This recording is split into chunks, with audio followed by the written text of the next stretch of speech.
Sloppy! Sloppy! What's up, boy? You did it again.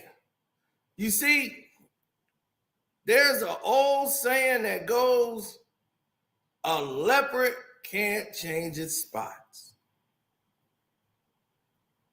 You heard of that, right? Don't forget to hit the like button up.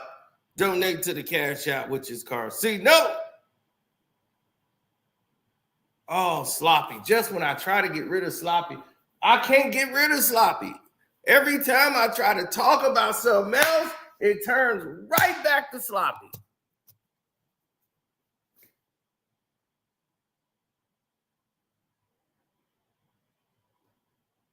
Every time I try to move the needle, go to other stuff, we end up right back on Sloppy.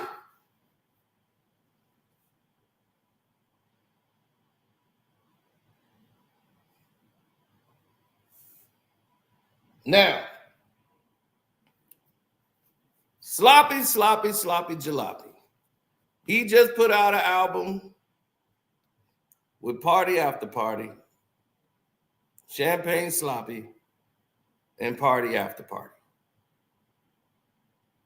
It's called Some Old Songs We Stole from People, or something like that.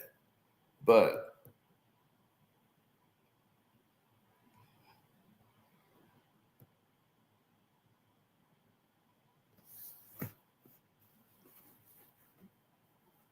anyway, on that album,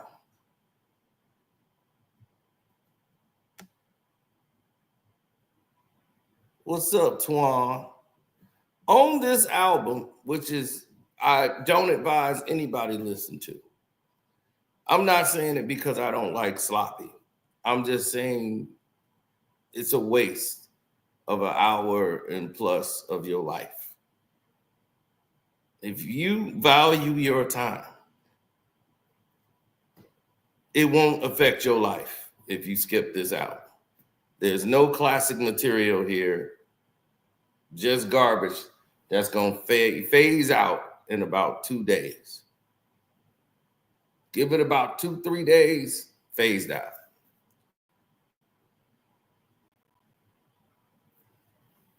Now, on the charts, as you can see right here, we go all the way to the Apple Music charts. First, CN Tower was up there, but Give Me a Hug is now number one. But CN Tower was number one, and Give Me a Hug was number three. But Luther stayed at number two. That highlights another interesting point here. Not Like Us was at number 5. Now it's jumped back up to number 4. So that's telling a story that these songs are where they're supposed to be. Luther's where it's supposed to be, and so is Not Like Us. They're naturally supposed to be on that list, right? But Give Me a Hug was a natural number one. It took its time to gradually get to the top because of the fan appeal. He calling out Joe Budden. They talking about it all the time. So Give Me a Hug starts getting a lot of attention, even though it's some subpar recycled piece of trash. But that's what it is. Then CN Tower, though, which is the lead song off the BS album, was pushed to number 1. So that brings out the element of bots.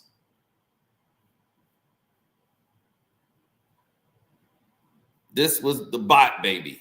CN Tower was the bot baby to push that at number 1 first. So it just shot to number 1 right away. Why? Nobody talks about CN Tower at all. And if you look on here, more songs have been talked about and spoken about that didn't even make it up there. I've heard more about the Brian Steele record than anything else.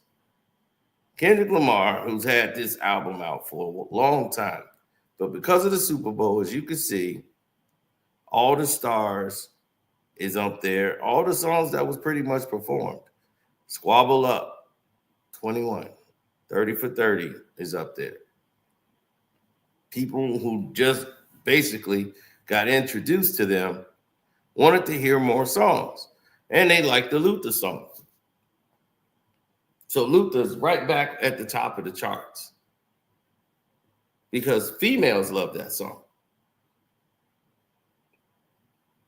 more than the other records. When they slowed it down and played that song, oh, they love that song. Now, all the way down this list is all the new songs because it just came out, right? And the very song they ever have to chart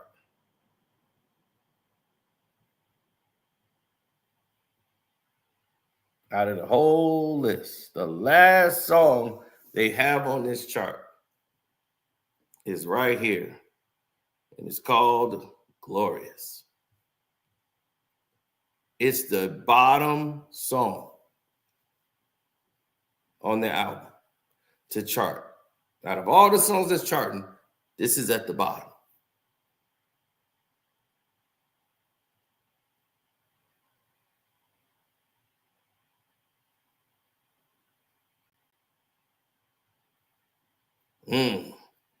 Because they know what I know. They don't want this to chart.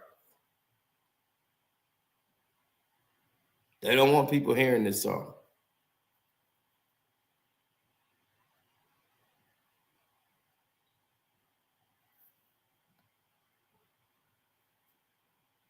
Now let's get to the why. Hit the like button, good people.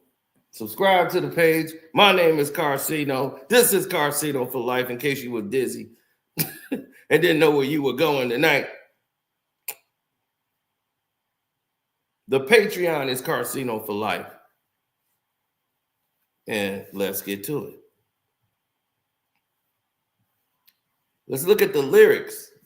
Drake's lyrics to Glorious. Where Champagne Sloppy reveals himself yet again. He said, don't do me dirty for real, because I'm leaving you here. I really don't give a shit. I'm a Capricorn, so what does that mean? We don't give a shit. Yeah. Now listen to this. Damn, I feel like I just took an oath. I feel like I just took an oath. My hand wasn't on the Bible. My hand was there upon your waist. We don't give a shit. My hand was gripping your bum. My hand was around your throat. You said your mama kicked you out. So where the F are you about to go? Can't be bouncing around the six, girl. It is a slippery slope. And that's why I take care of some things. At least until you get afloat. But then you start doing your thing. Whatever was floating your boat. I'm taking you here and taking you there. You must take man for a joke. Damn. Yes, she takes you for a joke. Because she's a kid.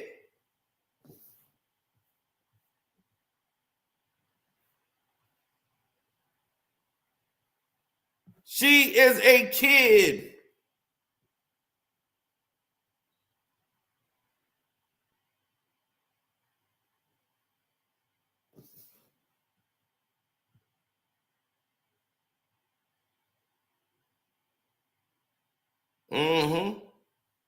Listen, what 40-year-old man is rapping first?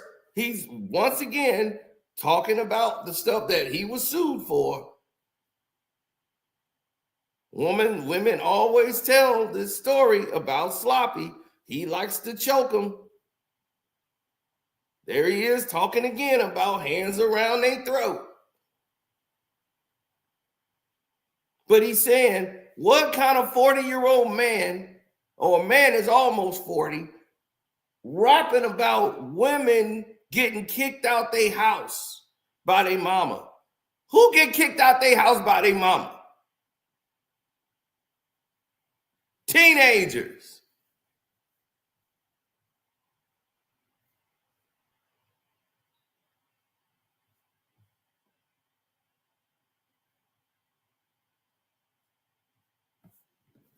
You said your mama kicked you out, so where the F you about to go?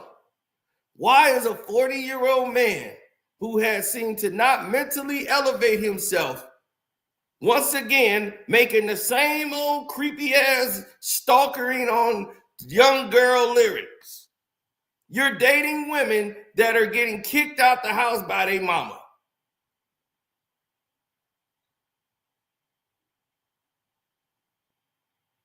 Those are hard-headed teenage girls that ain't listening to their mama, and they think they grown, so the mama end up kicking them out. Now here you are taking care of them, getting them some things so they can at least get afloat. You the simp, and that's what this whole album's about, you being a simp.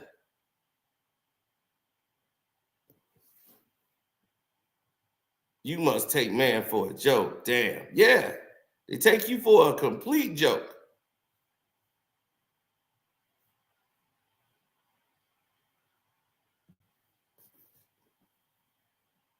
Once again, Sloppy on the new album, still the same old Sloppy.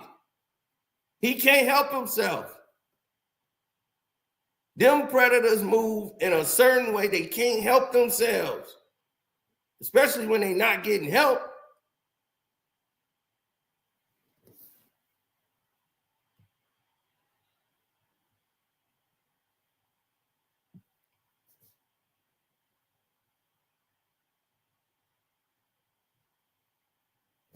Somebody said like gra. I'm like, what? I don't even know what that is. That must be some Canada shit. But they've been sending me that all day, like gra, dog. I'm like, gra? what is that?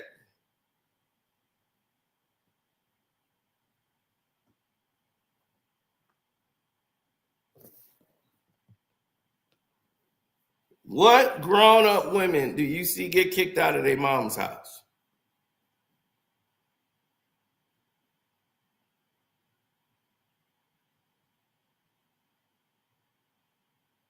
Moms kick they know-it-all daughters out their house. You right. Moms kick they know-it-all daughters out their house when they feel like they 17, 18, they know it all, and they start mouthing off and they get kicked out the house. You know, we used to see that a lot when we were kids. How many adult women do you see getting kicked out their house? And you're Drake, the biggest artist in the world. Why are you stalking down women who get kicked out of their mama house and you almost 40? Don't you find these lyrics kind of cringy?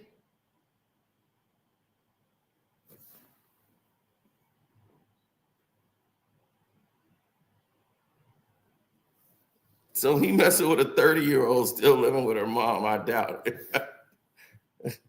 This is why I'm trying to tell you. People will make excuses for what they like and everything else. This is beyond creepy, and this is why the song ain't being promoted. Because they know, like, oh, damn, this does make him look real bad. That's why it's at the bottom of the list.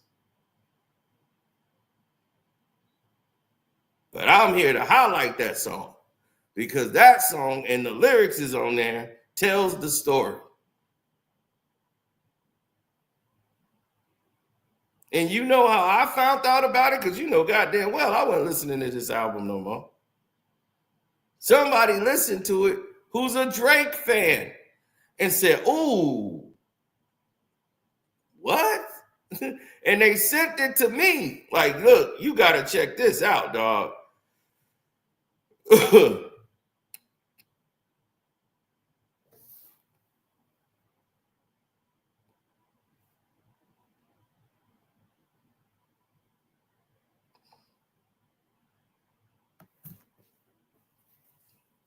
He said, I'm not gonna lie. His album number one right now on Apple Music. Yes, it's number one on Apple Music. You said it was the worst album in 2025. Absolutely. How, Sway? Very easy, Mr. What's that say? No Tolerance, NTE. You want to know why this album is number one? Because it's Drake's first album responding back when everything has happened since Not Like Us and everything else. People wanted to hear what he had to say, even Kendrick Lamar fans. That driven the album up to number one. That doesn't mean anything. It's can you stay there? Will you have constant flow with this album, which he won't? It's gonna drop. People are already bored of talking about it, really. And it's only been 2 days. It's gonna drop like bricks. And all of the money they spent in marketing and promotion to keep it up there, once it failed, he's gonna try to blame UMG for not promoting his album, which they definitely hadn't done anything to stop it, because why would they try to stop it? They get paid either way. So they don't care what you do with your album. If you're a success, great. There's more money for them. So they eat off you more than they eat off Kendrick. So definitely they would want you to succeed. Now, why I don't like the album? What's there to like about the album? The album is bad. It's not just bad, it's awful. This is awful music, awful display of lyrical skills. It's half-assed, half done. Mix is terrible. The production is terrible. Recycled garbage. It's supposed to be a Drake and Party album. Yeah, where the hell is Party? Where the hell is Party on this album?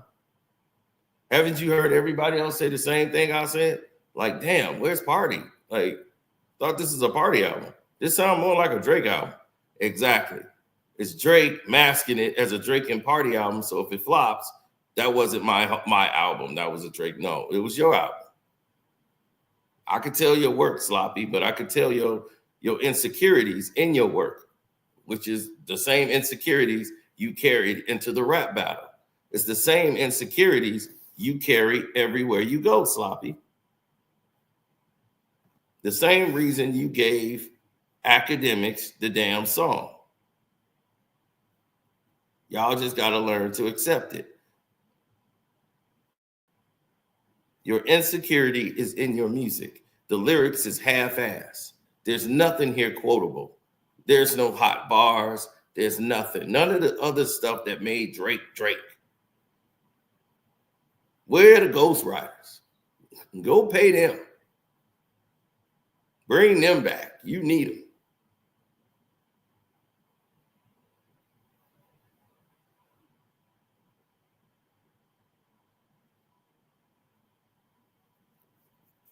The album is not balanced. You're a troll. And unfortunately, you like trash music. The album isn't balanced, because if the album was balanced, you would have had a more of a, I don't know if you've ever listened to a Partynext album. Probably don't have a woman. So that's probably why you haven't heard a Party album before. But anyway, that's not digress, but Party album don't sound like that. Okay? It sounded like this was going to start off to be a Party album, and Drake ended up scribbling all over it with his stuff and messed it all up. A lot of it, they're not even recording together. Drake vocals are added to stuff, and you can tell because it's mixed so badly. The auto tune is terrible. And now people are realizing Drake can't sing because the mixing is so bad. And the production level was so bad with the auto tune. Where the hell is what's his name? 40.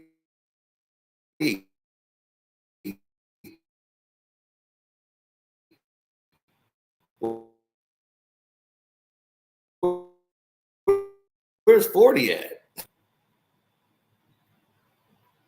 It's absolutely terrible.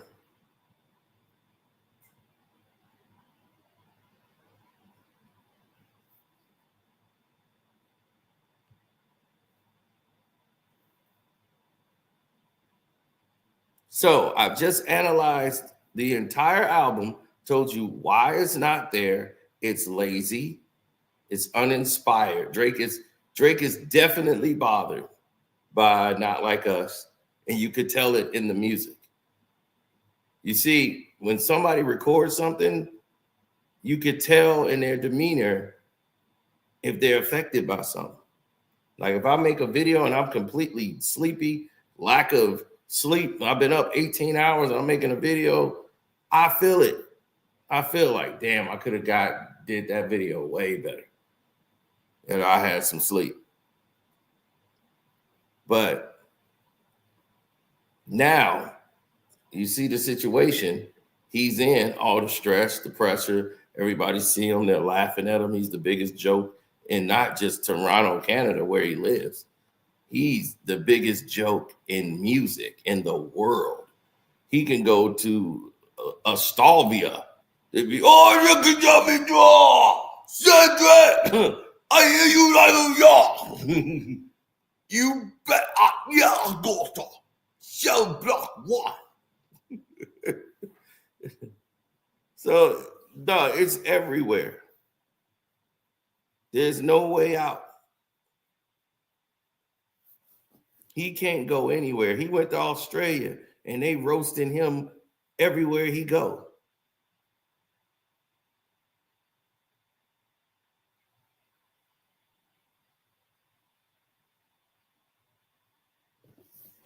So I told you exclusively why I don't like this album. Now, people thought I had like you've already was gonna hate the album. No, I wasn't. I was gonna give it a fair shake. They was like, you're not giving it a fair shake, saying all the songs suck. Every last song is terrible. There's probably one I think that has replay value, and it ain't Give Me a Hug. Give Me a Hug is awful. That is some garbage. When you need Joe Budden disc to sell your album, you're in trouble. No lines, nothing. It was terrible. The beats were terrible. Like it was like Fruit Loops. I'm like, what are they using? Fruit Loops? Like, dude, you got a whole studio set and you in here using Fruit Loops? God damn. I'm like, is somebody eating a bowl of Fruit Loops? What the hell going on here?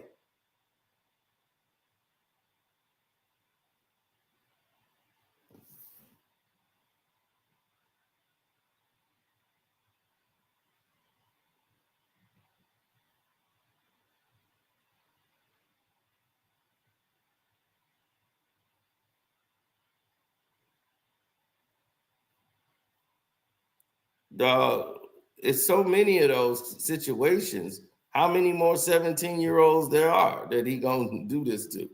I mean, dog, if you listen to these lyrics, he's not talking about no doggone adult woman.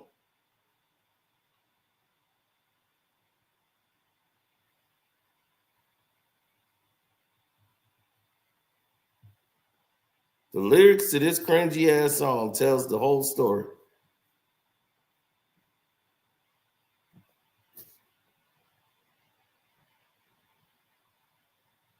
My hand was gripping your bun.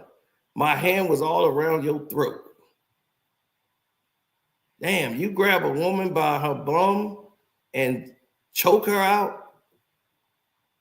Now, women who put claims against you say that you like to choke them. So that seems like it's accurate because you seem to brag about choking people.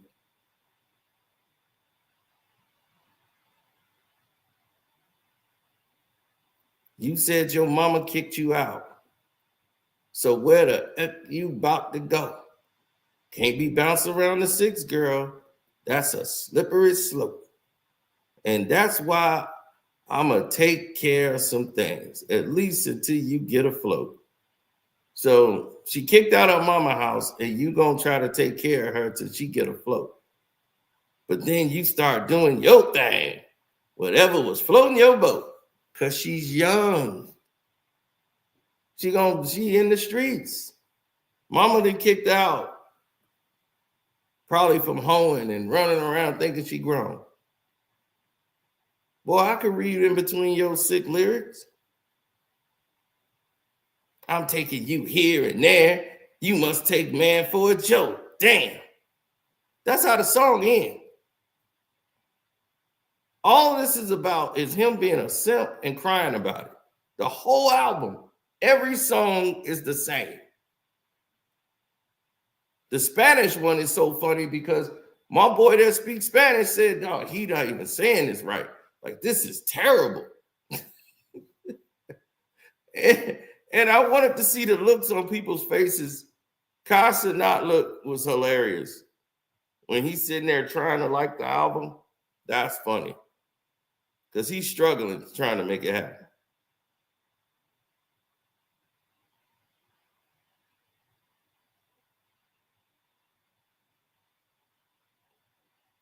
Yeah, since I put that out about Casanat, you know what happened? Casanat now saying he finna move out that house. He moving out of Atlanta. Why you moving out of the AMP house? I ain't even get to it yet, boy. I guess he know it's coming. Now he want to get out the white boy's house. Okay.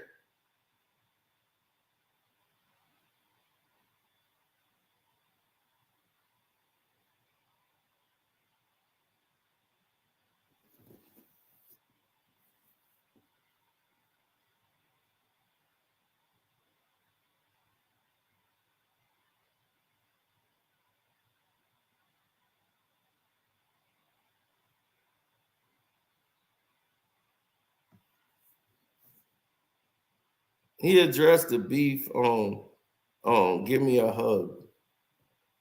Dude, that thing was corn on the cob, dog. Corn on the cob. Drake fans are delusional.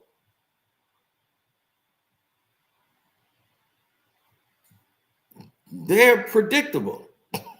More than delusional, he addressed the beef. Dude, it's delusional to say it the best way. If Kendrick would have put out a song like this, y'all would have said this was the most half-assed thing Kendrick ever wrote. And I couldn't even argue because he would never put something out this goddamn terrible.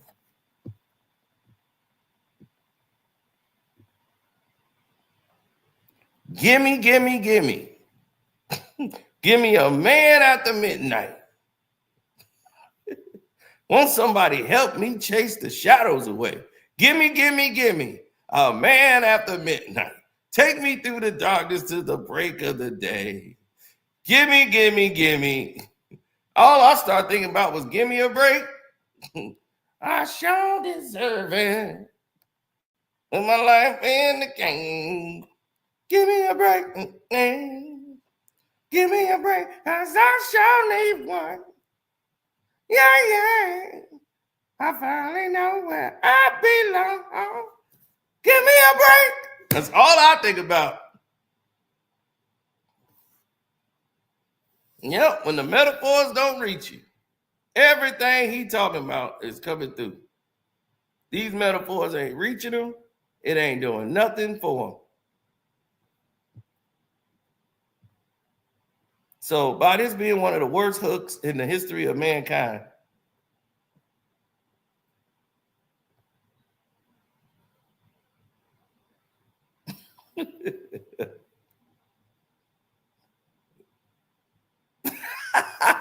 no, I'm just playing with y'all. That's not Drake. That's Abba.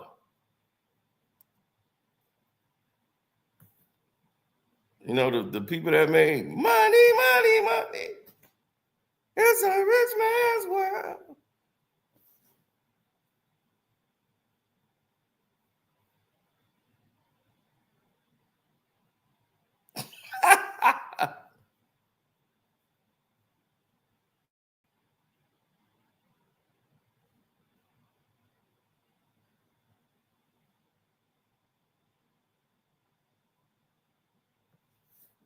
He said, yeah, I addressed that and give me a hug. Man, get the F out of here.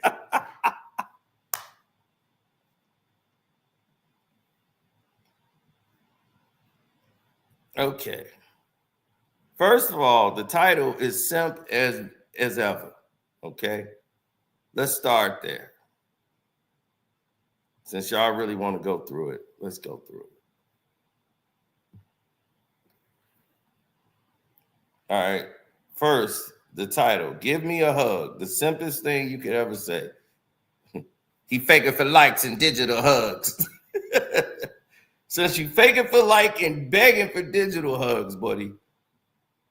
Yeah, Drake elimination, fake intimidation. Yeah, Drake wrote this. Drake elimination, fake intimidation. That's Kanye West he talking about. When Kanye West said, everybody's going to celebrate the elimination of Drake. So in case y'all didn't know, that's very easy to say who he's talking about there. Sloppy is talking about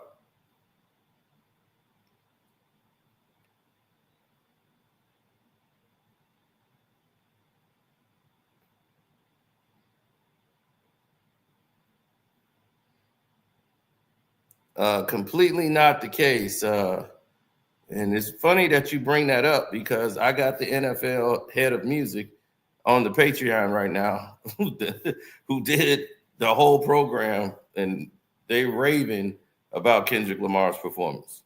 They didn't care what he did.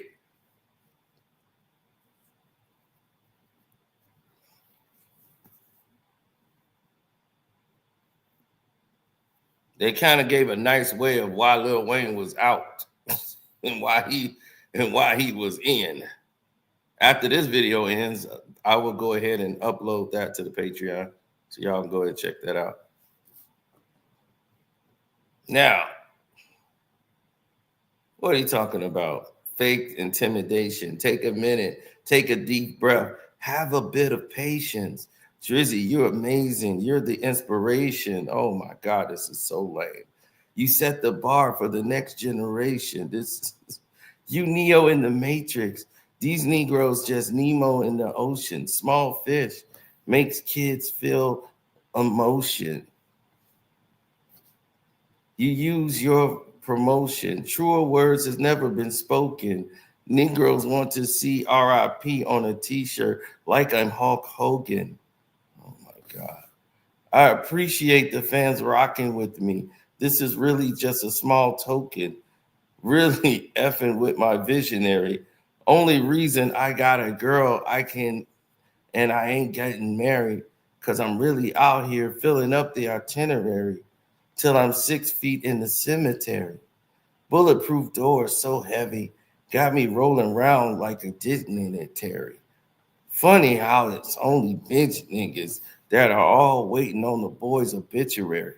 Because if I die, if these Negroes that become the sole beneficiary, and what the F are they gonna do with it?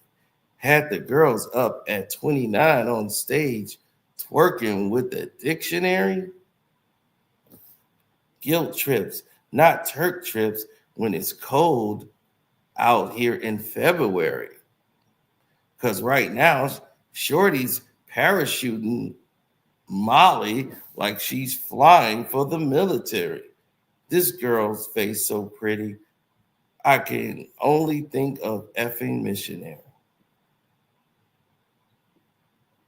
Is this it?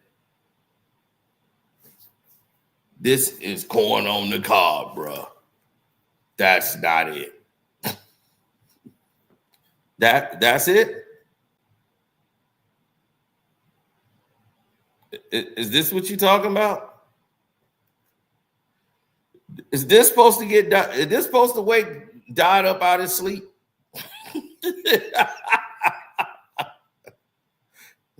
Because you saying that the girls he's gonna have out there is gonna be 29 years of age and twerking with dictionaries. So you want the girls to be a lot younger, twerking without dictionaries. Thank you for confirming and doubling down on your creepiness. Why does the girls up at 29 on stage?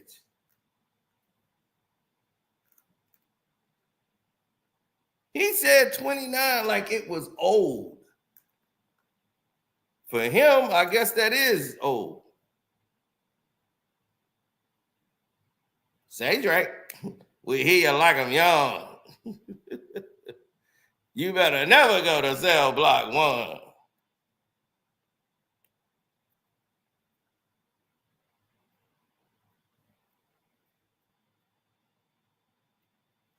He's like, that's like old man hate. How's it old man? That's the thing about it, dog. He's almost 40.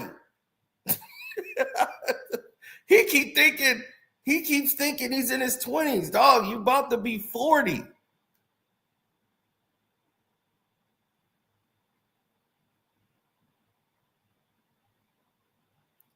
K-Dot messed this boy up so bad, he's scared to rap. He got an R&B sing these sappy, crappy lyrics.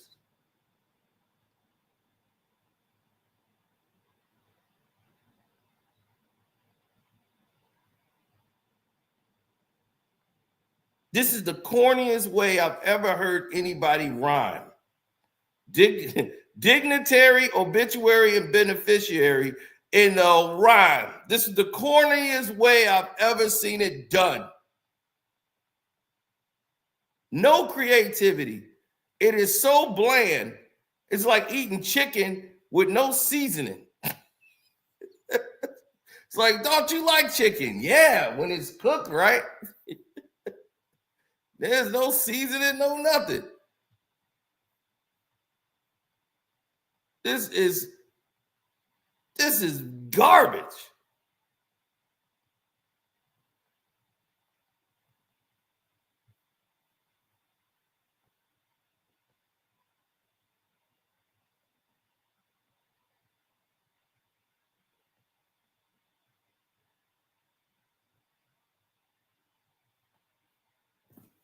Now, and let's be honest, dog. You out here with mid, buying bags and tricking on chicks.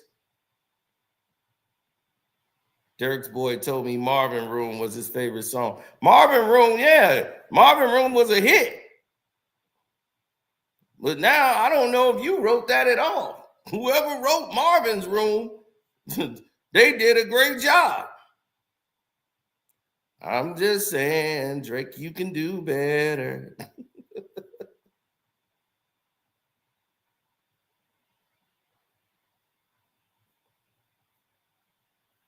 He should be doing better because this is awful.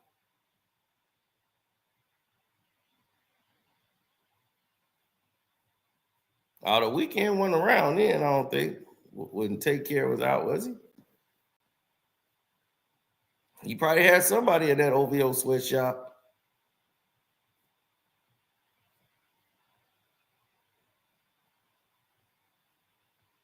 Drake stands for Don't Rap Against Kendrick Ever. Yeah, I remember that was out.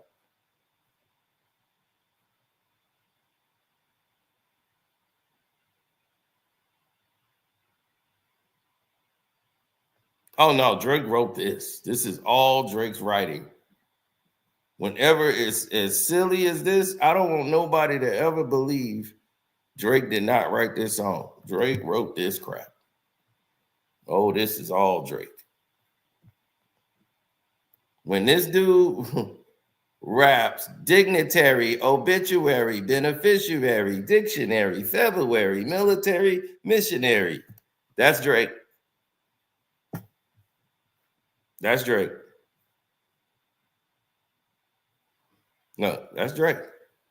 You see how it all lines up? Corny as shit. Dignitary, obituary, beneficiary, dictionary, February, military, missionary.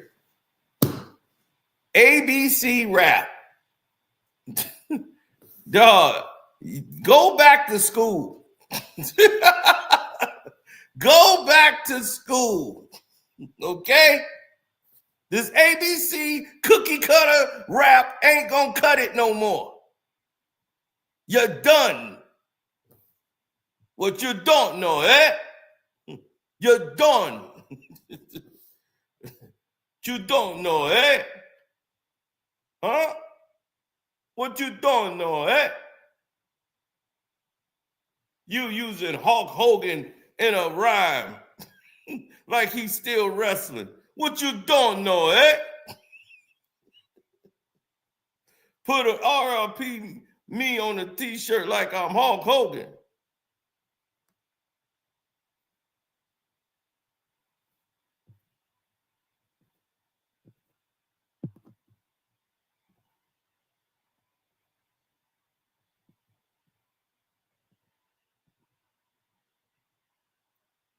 What'd he say? Savage, you the only Negro checking on me when really in some when I'm really in some brother. Melissa Ford, you a legend from the six. Hate to see you with a dick sucker. Shit, it's about to be a lit summer. Tell Tony, leave the motor running. Tell Mike that the ceiling's too low. And Booby, how we supposed to throw 100? Damn, they must be dropping it. They must be dropping harder it. F a rap beef. I'm trying to get the party lit. Trying to get the party lit for the itches. Them Nike tights is hugging on that ass like they missed it. What's up? Niggas hating on the boy for sure. The women in love. Walking in the strip club. Damn, I miss you hoes. Give me a hug. You're begging for hugs from strippers.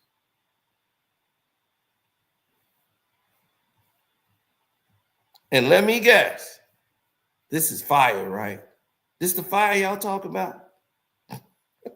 You see, y'all like garbage? You see how you like garbage? You see how y'all like garbage? Now, y'all just went through this whole lyrics with me. Now y'all see this thing is goddamn corn on the cob. A 5-year-old could have wrote this in a 20-minute recess section. I've heard little kids rap better than this. Oh, it goes all the way up here. I shortcutted it. He started right here. So it starts right here, y'all. Let's go. Let's go. Let's get it going. Visionary, cemetery, dignitary, obituary, beneficiary, dictionary, February, military, missionary. Get this Pictionary as bullshit up out of here.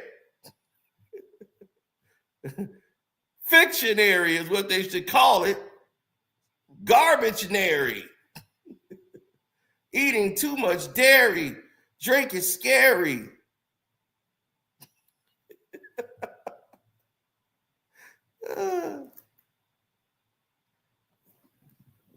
He is yellow as a canary. He might be a fairy. That's what they tell me. Is this album that he made with parties even necessary? Oh my God. Look, this is the easy bake oven rap I've ever heard in my life. This is garbage.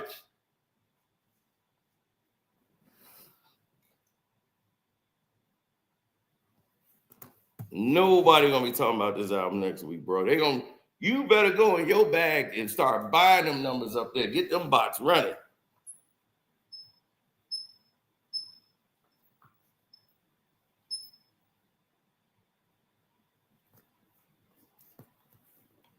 These were the bars that I missed that y'all was raving about.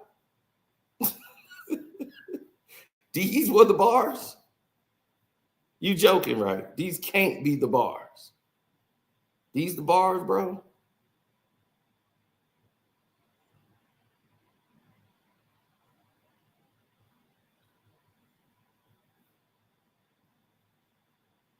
Hit the like button up, y'all.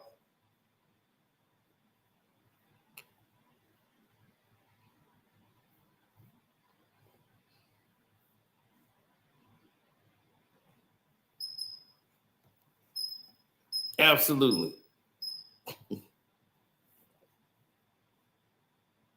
Now, the bars I want to talk about is these bars. When he rapping to a damn young ass girl. Rapping about a young ass girl got kicked out of a mama house.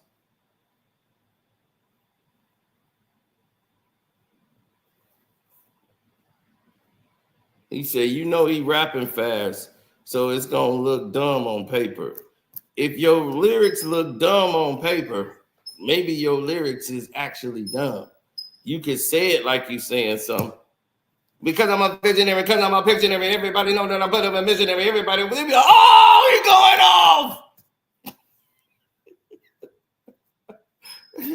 off. That's fool's gold. Fool's gold. This fool is talking about choking a woman and said, your mama just kicked you out. So where the F you about to go?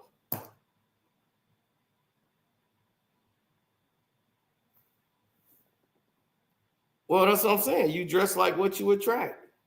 If you out there wearing pants with holes in them and cupcake gym shoes, yeah, you're gonna attract 19 and 20-year-olds. If you go somewhere with a Carl Thomas sweater on, you're gonna find some people your age. Shoot. But Drake wants these young women because he knows he can impress them. These older women ain't gonna be that impressed because they done been everywhere. You ain't gonna impress them too much. He don't want a challenge. He can't date no woman that's on the same level as him. He can't handle a Rihanna because he's too much of a punk. And she's like, oh, you a punk. You can't be with me. Can't be around me. You a punk boy. So they treat you just like what they do. They call them princess boys. He's a princess boy. That's why he say, yo, I'm the boy. When they know they call you the boy, but where's the man? Because we ain't seen him yet. Where's the man? He don't want to be a man. He wants to be a boy. He said in the rhyme, oh, that's why I ain't married yet, because I want to be a boy.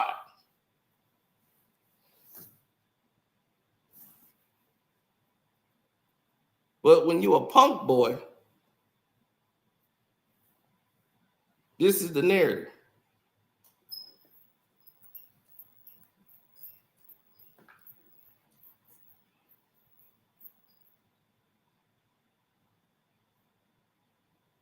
If K-Dot wanted, he would end Drake's career right now. If Dot was to drop another song right now, he would end Drake's career. And it's already over, but it would be completely over. He's actually showing him mercy. Because if he wanted to, he could just really finish this dude. But to me, it's best that he don't say anything. Let him go around like this. To me, this is better.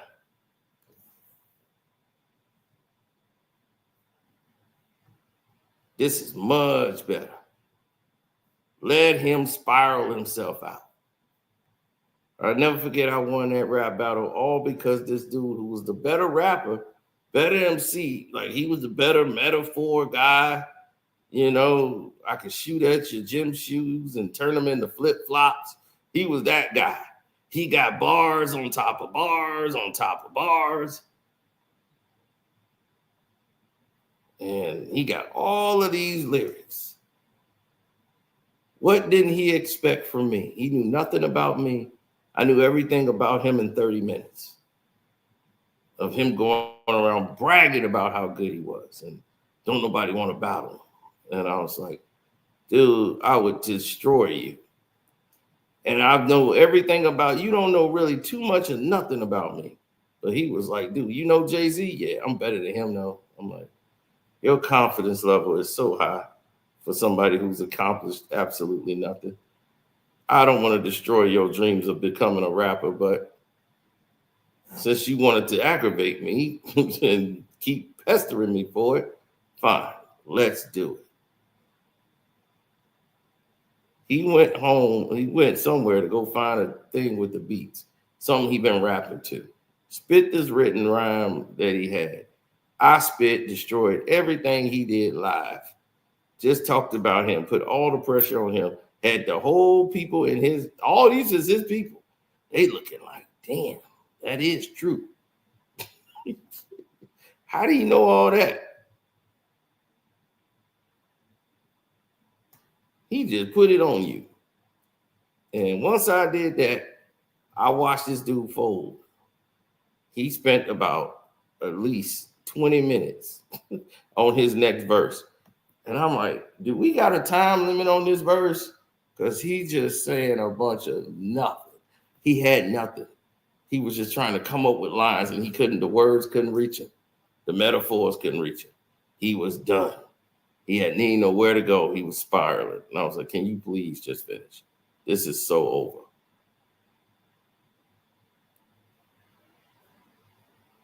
And I was finna drop a bar. I was finna drop one more verse that was going to destroy him. Since he was a metaphor guy, I was going to destroy his Street Fighter metaphors. Yeah, I was like, okay, I was going to dance all over that. He was done.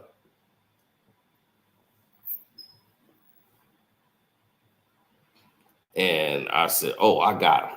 That's what I told my cuz. I said, cuz, I got him. And cuz grabbed me and said, nah. You don't even have to rap. It's over.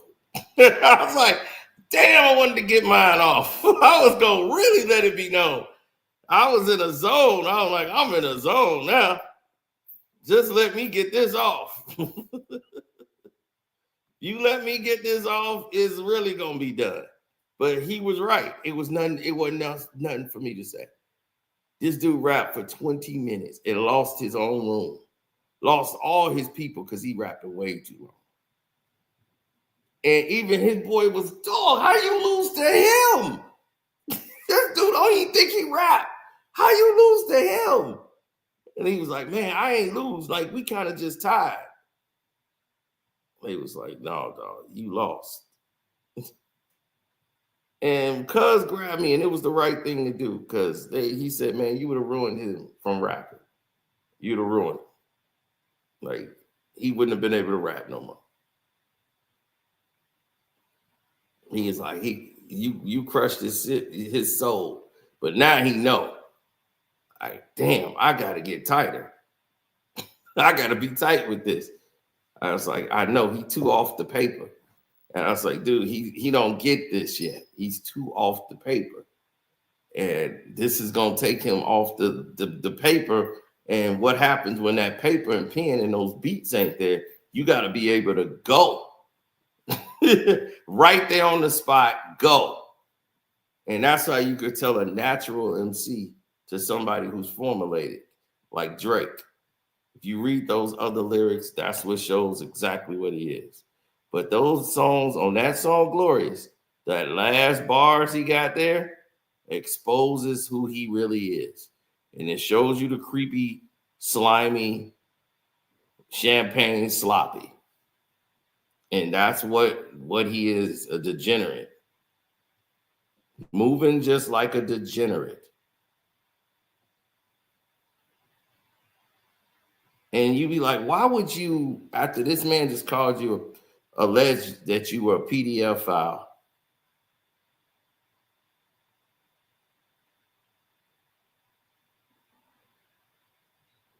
Right? The whole world is going, what?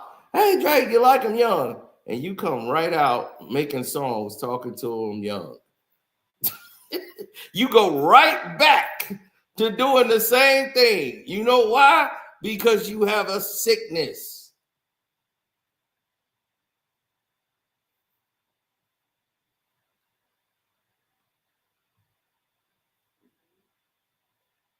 Now, we told you, you asked me this question when we first started this. Why did I not like the album? And I told you everything that was wrong with the album. Was I wrong or was I right? None of it had anything to do with K-Dot. I told you why I didn't like the album. Well, it kind of did. He's trying to get up too quick off the knockout. He's concussed from Not Like Us. And that whole rap battle and got his whole head messed up.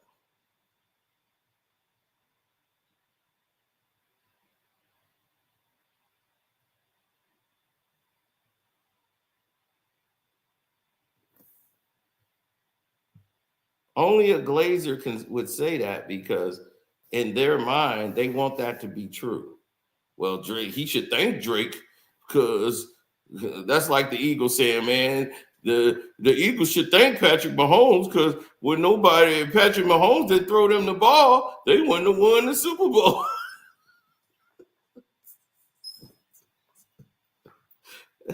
How did he make Kendrick Lamar? He took Kendrick on tour when nobody wanted to take him on tour. No, he wanted Kendrick to write for him. That's why he took him on tour. He tried to bring him into the OVO camp. He was trying to recruit Kendrick Lamar. K-Dot didn't need him. Section 80 was already hot. Mad City was hot. Probably better than anything that Drake ever put out.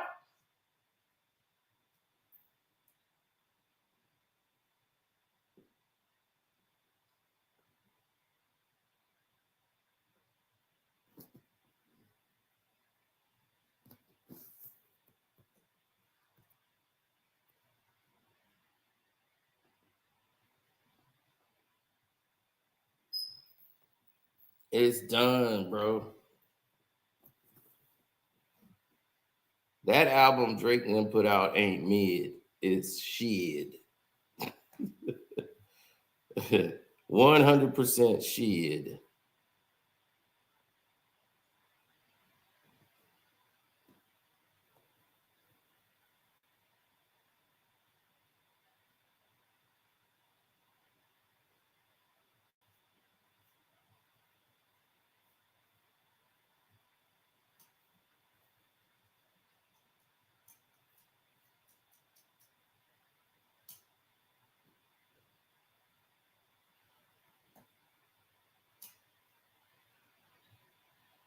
This dude is on his song Glorious,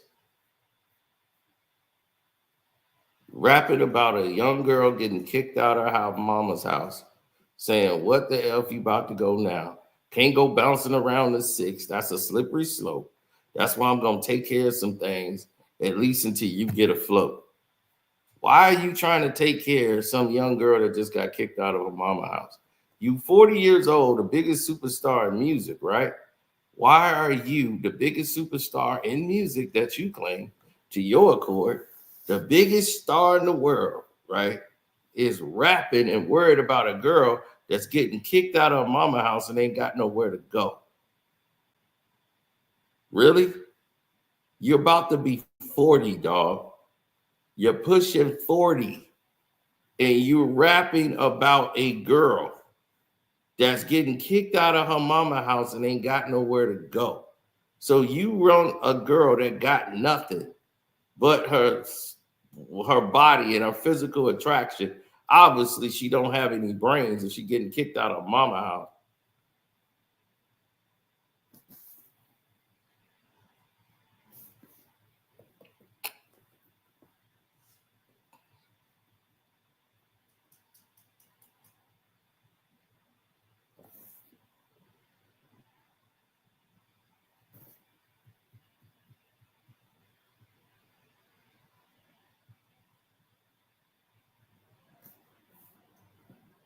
And here comes a capper for Champagne Sloppy. He's saying women live with their moms, their parents, until they get married. This is especially true for women from other cultures. Canada has a large population of Black immigrants.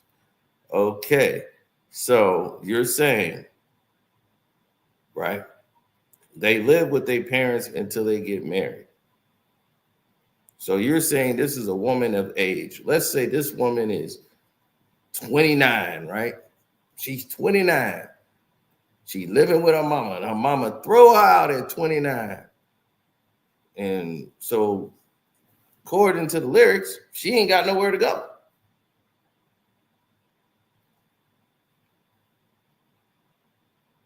So why would a #1 rapper in the world, right? According to you guys, the biggest superstar in the world, #1 album on the charts, is thirsting for a girl who's 29, nowhere to go, out on the streets? That makes sense to you? According to your logic? Grown woman, right? So you grown woman kicked out your mama house and ain't got nowhere to go. Who wants that? Who wants that kind of woman? What kind of man looks for that as a woman? Dog, he's just creepy, dog. That's the thing about him, dog. He can't help himself. That's what he is. He's reaching now. Now they're just all immigrants. Call Donald Trump. Get him in there. They out of pocket. They out of pocket. They out of pocket. These fools is out of pocket. They out of pocket. They out of pocket. Y'all gonna go down on the sword for sloppy, ain't y'all?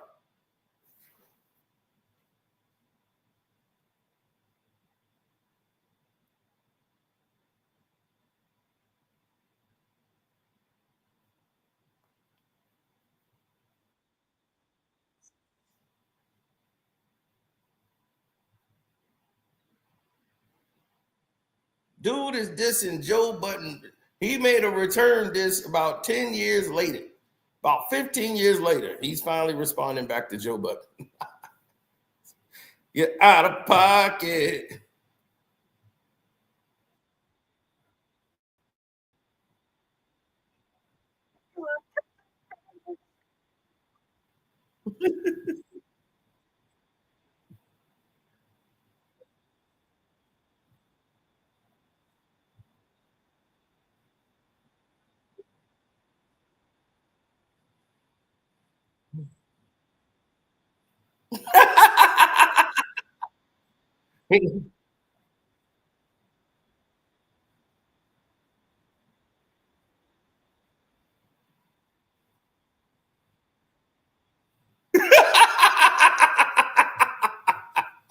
Is that your family sloppy?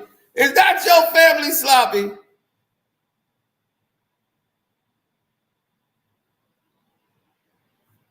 Oh, sloppy them then pulled a move. All right, I know what they did. They sabotaged my thing. They tried to spam me. Hold on. Sloppy, that ain't gonna work.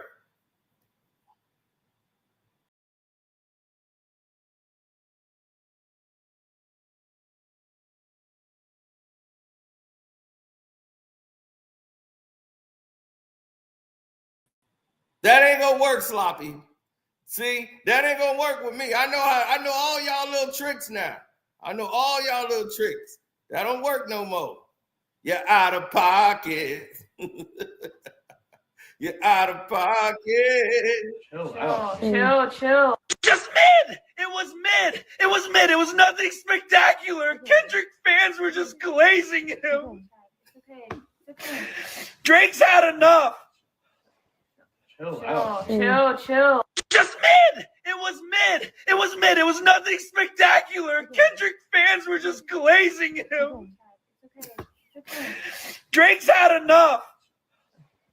Chill. Just mid. It was mid. It was mid. It was nothing spectacular. Kendrick fans were just glazing him. Drake's had enough. Is that your family sloppy? Is that your family sloppy? That halftime performance got that boy rocked. He rocked.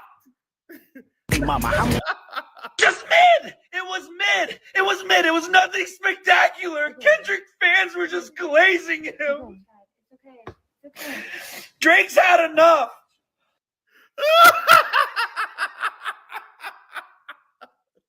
He ain't had enough. He ain't had enough.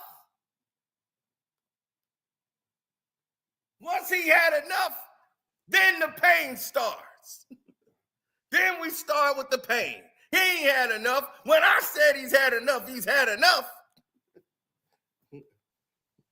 We ain't done with his ass by sight. We gonna get medieval on his ass.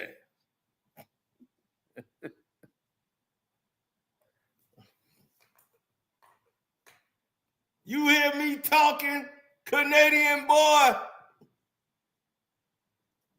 When we through with you, you gonna be one big slab of Canadian bacon.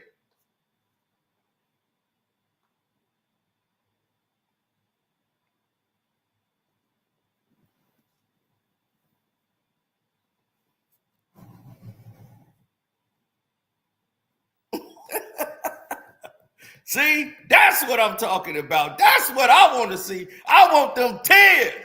I want them tears for fears, baby. That's what I want to see.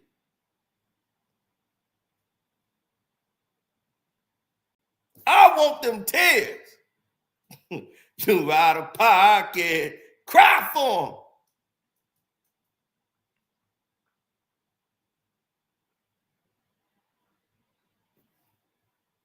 Oh, God, do I wish that was true, man. God damn, you know how much money I would have, Joshua? At least he got me to 2016. All right. I wish I didn't have a chick in 2016. You know how much money I would have invested? Damn. Ooh, shoot. The chick last week. She's out of pocket. She's out of pocket.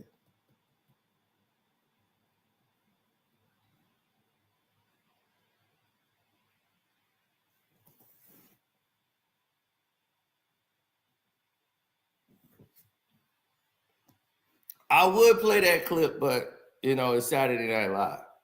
So they're not too friendly when it comes to that situation.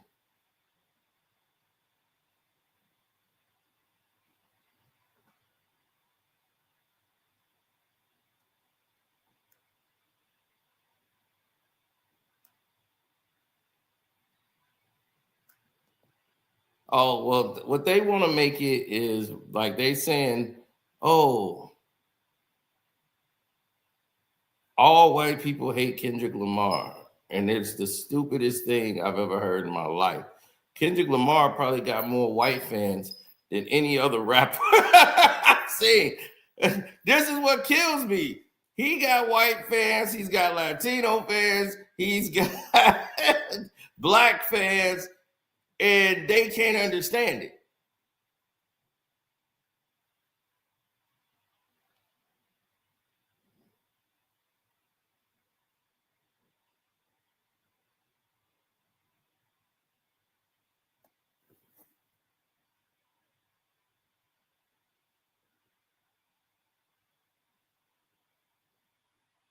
The delusion is that white people don't like Kendrick Lamar. No, racist white people don't like black people. That's just it. So if you're a racist person, yes, you're not going to like him.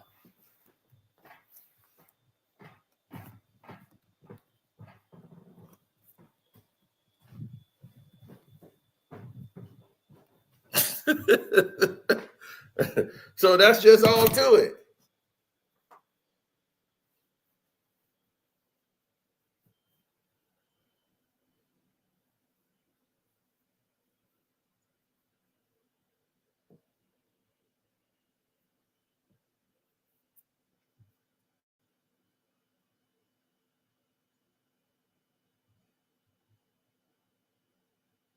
That's every Kendrick fan's excuse. Kendrick fans don't need excuses. We're not the ones shopping excuses. Who's got all the excuses? Who you been hearing all the excuses from? Is it coming from Kendrick's side or is it coming from Sloppy's side? He didn't want to do the Super Bowl. He turned it down. He didn't want to do that. Kendrick doing the stadium tour. Oh, man, Drake could have been there the stadium tour. Man, the sound don't sound right when you do a stadium tour. That's why Drake turned it down. Who got all the excuses? One person making hit records and putting out good music. One person is making every goddamn excuse as to why they suck. Who's making the excuses? Somebody making music on one side, the other side making excuses. And they crying because they simps and predators.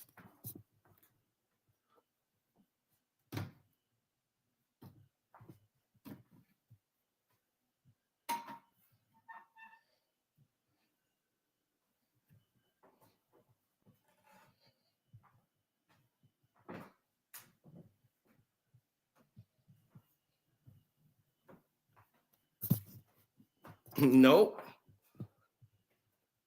It's not what I said. I said racist people, racist white people don't like black people. So why would I expect a bunch of racist white people to tell me what they like?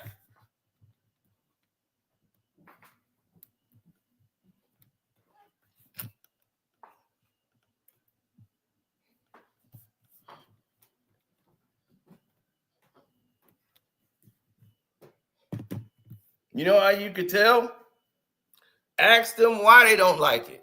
Be like, oh, you don't like them? Why? What you don't like about him? He's just stupid. He's dumb. Be like, okay. All right. No need to ask any more questions there. We know what this is really about. They out of pocket. They out of pocket. Kendrick got white fans just like he got black fans. He gets love from both sides. But nothing beats this. Chill out. Chill. Just mid. It was mid. It was mid. It was nothing spectacular. Kendrick fans were just glazing him. Drake's had enough. Chill. Just mid. It was mid. It was mid. It was nothing spectacular. Kendrick fans were just glazing him. Drake's had enough. The best halftime performance I've ever seen. Because I've never seen nobody with that face. That is perfect. K-Dot got these boys crying. He got them crying. That's how you know it's over. That's how you know it's over. Doc got him crying. Doc got him crying out there, boy. The boogeyman, the certified boogeyman. It was bad. It was bad. Man, I'm going to play this every damn day. Chill. Just mid. It was mid. It was mid. It was nothing spectacular. Kendrick fans were just glazing him. Drake's had enough. Chill. Just mid. It was mid. It was mid. It was nothing spectacular. Kendrick fans were just glazing him. He just broke down. He couldn't take it no more. Get him his meds. Somebody get him his meds. Oh, man. Oh, my goodness. Say, Sloppy. I see you still like I'm young. You ain't learned everything from the song. And all the women still saying they in love. Make sure y'all still keep your little sister from them. They seen Chubbs watching the Super Bowl like a clown. Him and Baca sitting there like, what we gonna do now? And now Party got a weird taste. Why is he around? He thought that was a Party album? Nope, it was the Certified Pedophile. What? Doc messed the bug. What? We watched him do his stuff. Now they lying like a bitch. Ain't tired. Just made a damn song and he's talking about a minor.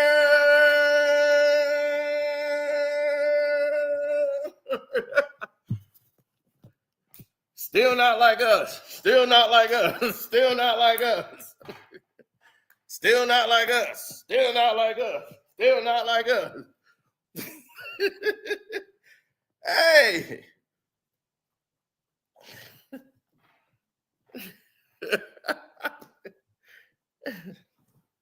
He just made another song talking about a goddamn minor. God damn, sloppy. What is wrong with this dude?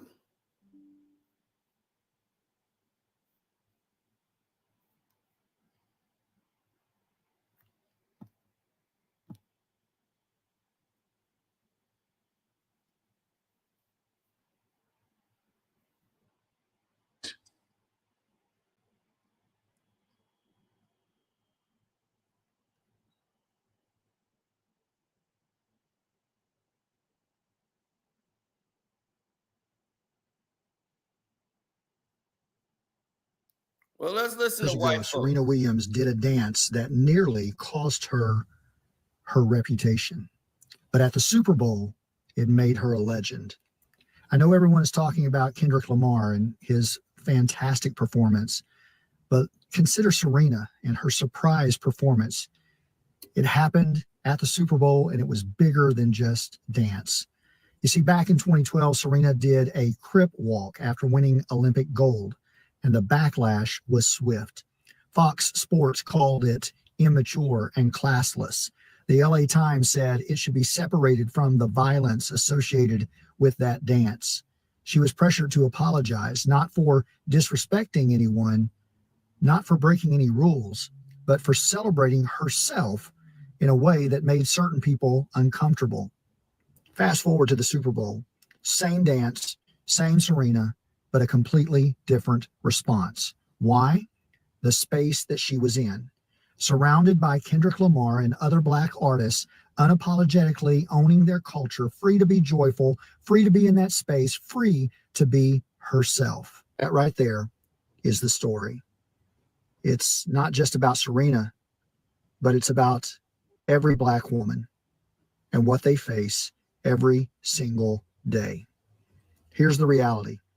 79% of Black women report feeling like they have to change their behavior at work just to make others comfortable. 54% of Black women leaders say they feel pressure to adjust how they speak or even how they look. Meanwhile, studies show that workplaces with inclusive cultures are twice as likely to succeed financially. So what does this tell us? It tells us that this isn't about professionalism. It's about control. Black women are forced to shrink themselves to fit into spaces that were never built for them in the first place. And yet, when Black women are given the space to just exist as they are, to celebrate, to express, to take up room, magic happens. And sometimes that magic looks like the greatest tennis player of all time doing this dance on the world's biggest stage while millions cheer.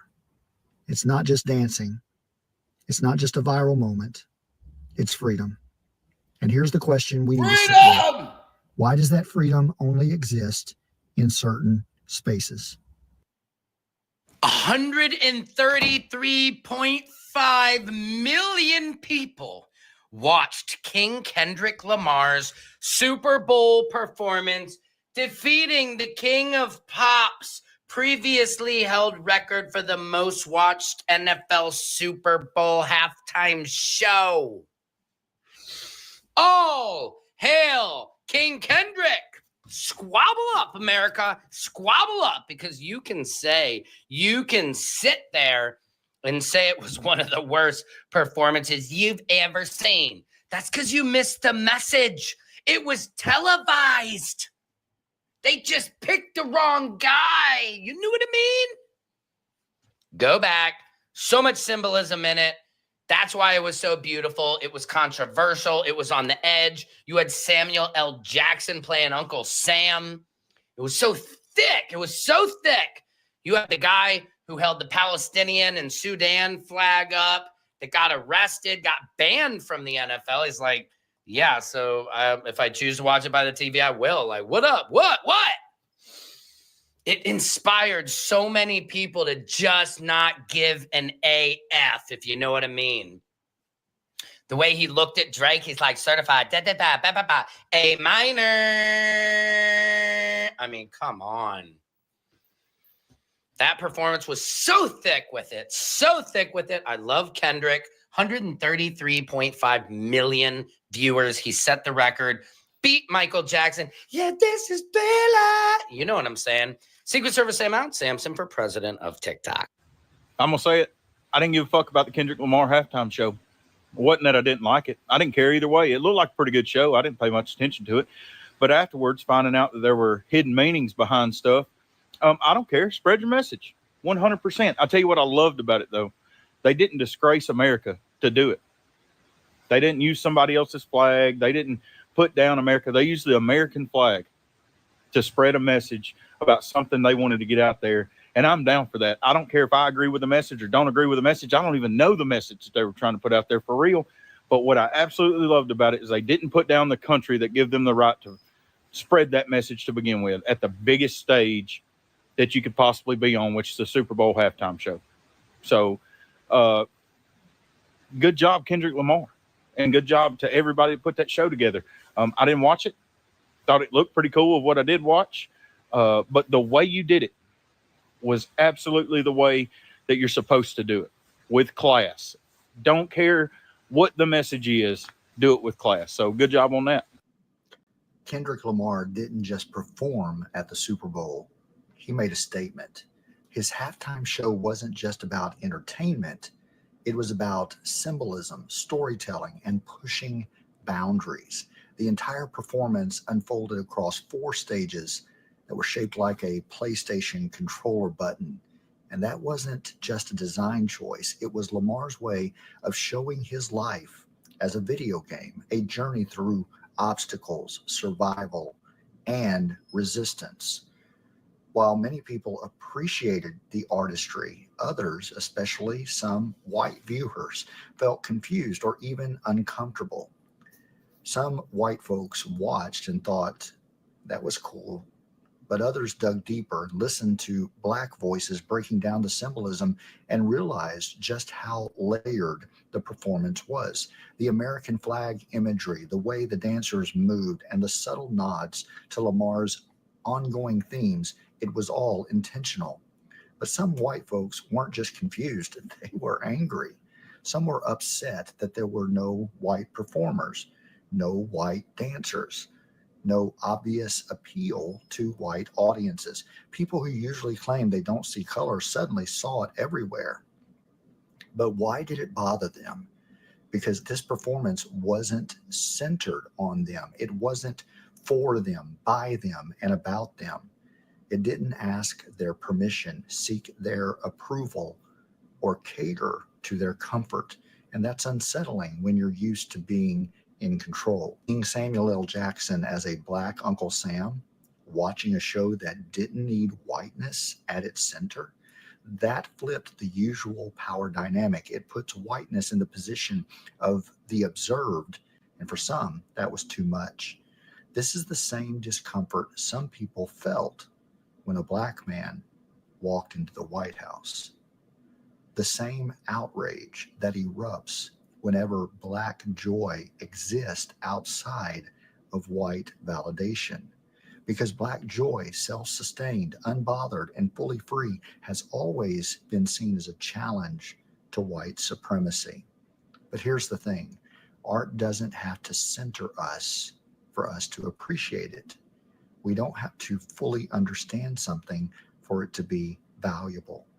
Curiosity and humility go a long way. And instead of reacting with fear or frustration, we can choose to learn. So today, I'm grateful for the voices that helped me see what I missed. And I'm thankful for the artists, the activists, the storytellers who challenged me to think beyond my own lens. Because last night, Kendrick Lamar didn't just put on a halftime show, but he put up a mirror. And what we saw in it, that's up to us. So I'm coming across a lot of people who did not feel Kendrick Lamar's halftime performance last night. I have to say it might go down as my favorite halftime performance. I thought it was awesome, and I have a couple of reasons. Number one, I just think it's really funny that he wrote this diss track of Drake, and it's right up there with Hit 'Em Up as one of the great diss tracks of all time, right up there with No Vaseline. And it becomes so mainstream that if you're Drake, you're just sitting at home and you can't believe how your career has just crumbled apart. Not your career, but your reputation. And not only that, it reached a point where you're doing the least hip hop thing possible, which is suing another artist for defamation. And you think, yeah, I'm going to sue him. And the next thing you know, this song, which is a direct aim at you, is being performed at the Super Bowl halftime show. And everyone knows the words. It's insane. Number two, the performance kind of reminded me of back when Trump first became president, or right after Hillary lost, and Tribe Called Quest, shortly after the death of Phife Dawg, was a musical guest at Saturday Night Live. And they gave this really poignant, really blistering performance that kind of screamed, this is still our America. This isn't just your America. This is also our America. And I thought that that's what the Kendrick Lamar performance did, actually. In this whole backlash to DEI and this whole marginalization of minorities, the taking down of images in different government offices, promoting diversity, the stripping of government websites of stories of diverse people succeeding. You have Kendrick Lamar and this just absolutely hardcore, fantastic, that was my gate, showing of sort of, I don't even know, like pride and resilience as Trump was at the Super Bowl, even though I guess he left at that point. I thought it was awesome. And I also think Kendrick Lamar is awesome. I saw him with my son in concert a year and a half ago out in LA, and he was good. So I loved it. Kendrick Lamar has taught us anything is that you don't have to respond to disrespect straight away. You note it down in there, you bide your time, and then when the time is right, the whole world will see. You think Kendrick Lamar is going to look that good in those jeans, and we're not going to go and try them on? Bestie. Oh, we're going right now. Hi, good to see you again. I just wanted to see if you guys have the Kendrick Lamar jeans. Yes. Okay, here are the jeans that he wore, and then she's grabbing me the lighter wash that are actually my size. This is just the closest to my size. Couldn't fit the dark wash over my thighs, but the lighter wash did fit. Now, what do we think? I'll give you a little spin. Listen, it's going on back there, okay? It's going on. I'm not surprised they fit really good because women's jeans just always fit better on men. Like the jeans I wore in here are women's, they're from Mousy. Quite a different price tag, but still. We got to do the true test though. Say Drake, or should we just leave this one for Kendrick? Let me know. All skin folk ain't kin folk. I love that. Hey guys, what's up? Welcome back to the channel. I hope you all are doing well. Thank you so much. Now, from that point, you can see it so well. Now, right? That's one of them rainbow people. They looking at Kendrick for some jeans. That's their thing. You know, I can care less about what kind of pants the man had on.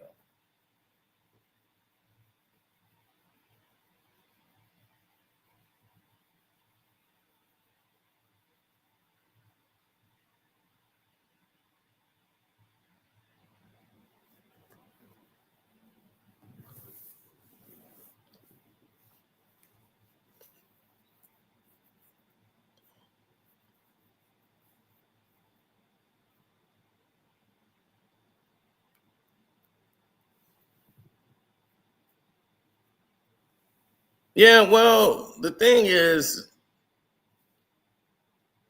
because all you people who tried to say it's a black-white thing, like, yeah, only black people like Kendrick Lamar. Y'all are stupid. Stupid. Stupid. Kendrick has about as more white fans than you can imagine. Now, I want to know from y'all in the chat, since y'all doing all this talking, you okay with Drake saying these lyrics? Y'all okay with these lyrics on the song Glorious on this Champagne Sloppy and Party After Party album?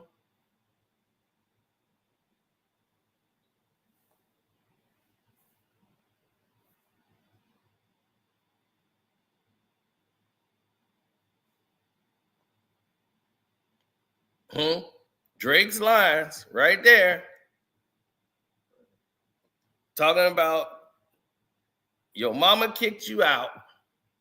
So where the F are you about to go now? Can't be bouncing around the six, girl. That's a slippery slope. And that's why I'm trying to take care of some things, at least till you get afloat. But then you start doing your own thing, whatever was floating your boat. Why wouldn't she be doing her own thing, whatever float her boat? It's her life. You don't own her. But she's a kid. Y'all okay with this cringy ass song talking about choking out? I'm taking you here and there. You must take a man for a joke. Damn. Creep. My hand wasn't on the Bible. My hand was around your waist. I don't give a shit. Like, we don't give a shit. Look, he's a degenerate.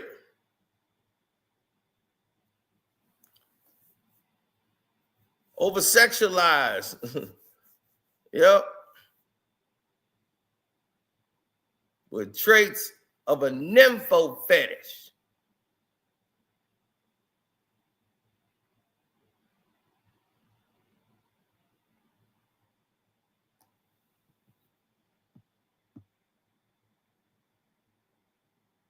So let us know in the chat. You okay with Drake saying those lyrics?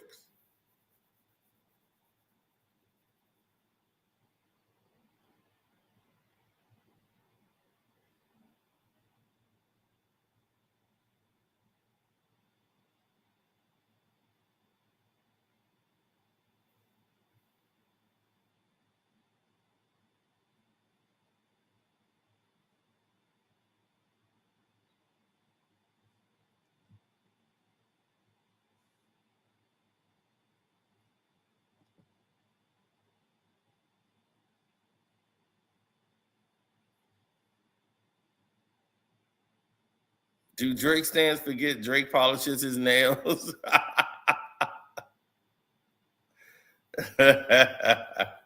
People are so ignorant.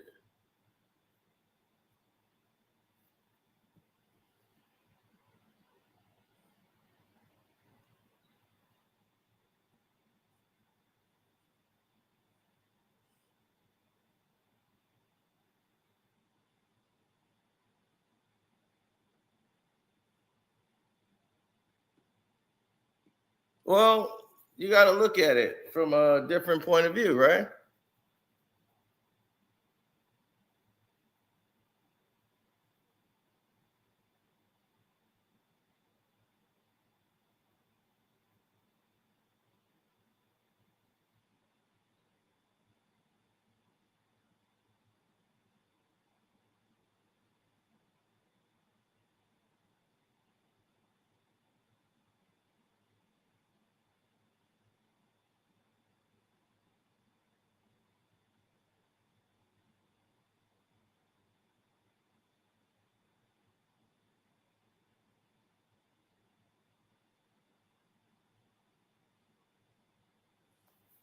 Yeah, well, it's a bad situation. You know,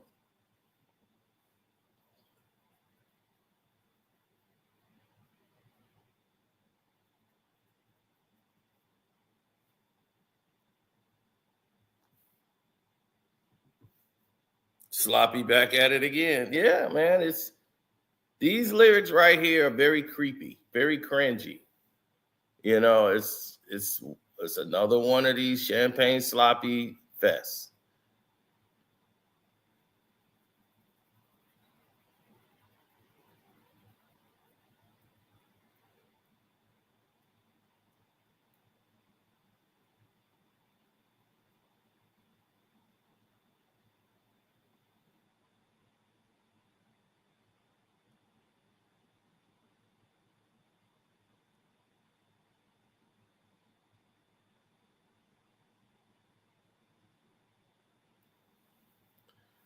Well, when you have design, yeah,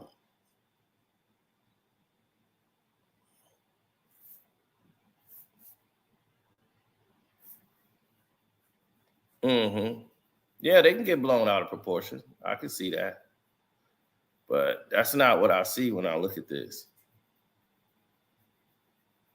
Oh yeah, hit the like button, y'all.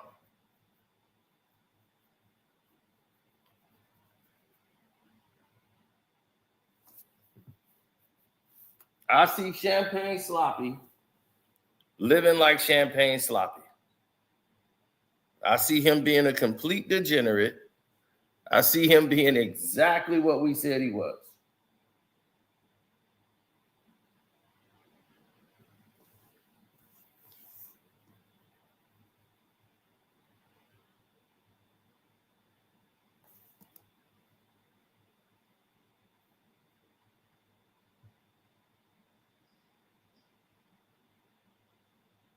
These lyrics are cringy. And it's the same type of lyrics that we see when we dealing with somebody like Drake. You know, this fits the type of person that would make some cringy crap like this and try to pass it over to us. But don't forget to go on the Patreon. We're showing you right now. The video is probably just uploaded. It's free for all of y'all to see on the Patreon. It's the NFL's head of music, the guy who's in charge of the Super Bowl, that Rock Nation got to talk to when they say, hey, we want this person. Remember, there's a internet lie going around that they apologized to Lil Wayne and Lil Wayne should have been doing the performance instead of Kendrick and all this lie that they keep putting out into the world. Well, that's been debunked. So now that's on the Patreon. You can go check it out.